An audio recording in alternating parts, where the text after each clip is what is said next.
knowing that social pain and physical pain run the same pathway in the brain. The training we did on Monday was about conscious discipline and how to help our students self-regulate within the classroom. It was all about the brain, making us aware of the brain, and so we can also then make the kids aware of their brain and kind of what states they're in.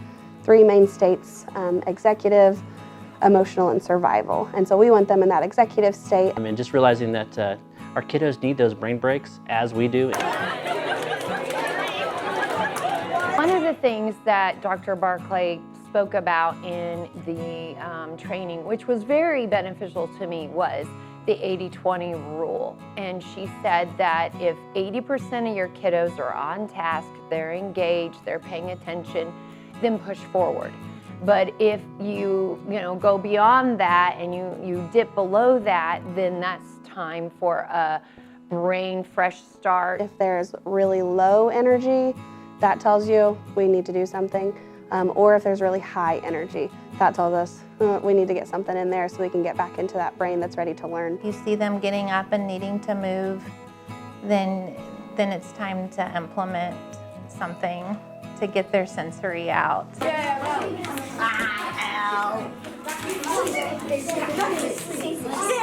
We're standing up, we're getting our blood flowing. We might do a fun activity like rock, paper, scissors, or different things, and then we're calming back down with that breathing to make sure we're back in that executive state. I do implement a little bit more brain breaks in between transitions, and that has helped things go a lot smoother, because just going from one thing to another can sometimes, again, dysregulate a kiddo. They're not quite ready.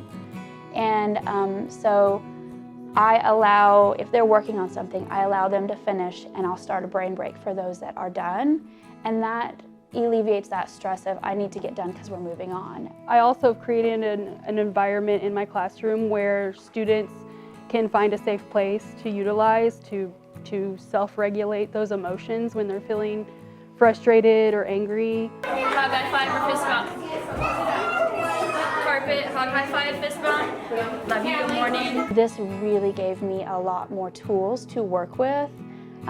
This morning we start out every morning now with either a hug, high five, or fist bump, and that is just a way to greet each student. And then we go right into community building, kind of uniting each other. So we start out with stretching and breathing and just relaxing our bodies and minds, because a lot of these kids come in not ready to learn. And so the training showed me some things that I could do with them to get all of us on the same page. I've tried some of the songs that they taught us through the videos at the training.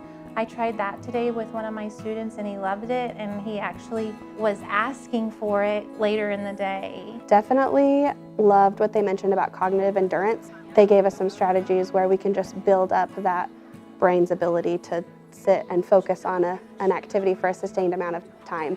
So super simple things like doing a Sudoku or a crossword or board games or things like that.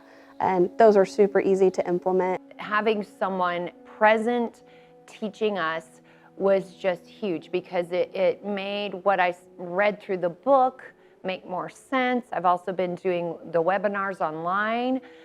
It just really solidified what conscious discipline is, how it can benefit the student, and gave me a bunch more tools for my toolbox. It was a great training, and I'm glad that the district was then able to bring that to Bolivar, and for our teachers and our pairs and our staff to be there together and learn together and to grow, so that we're all getting the same information.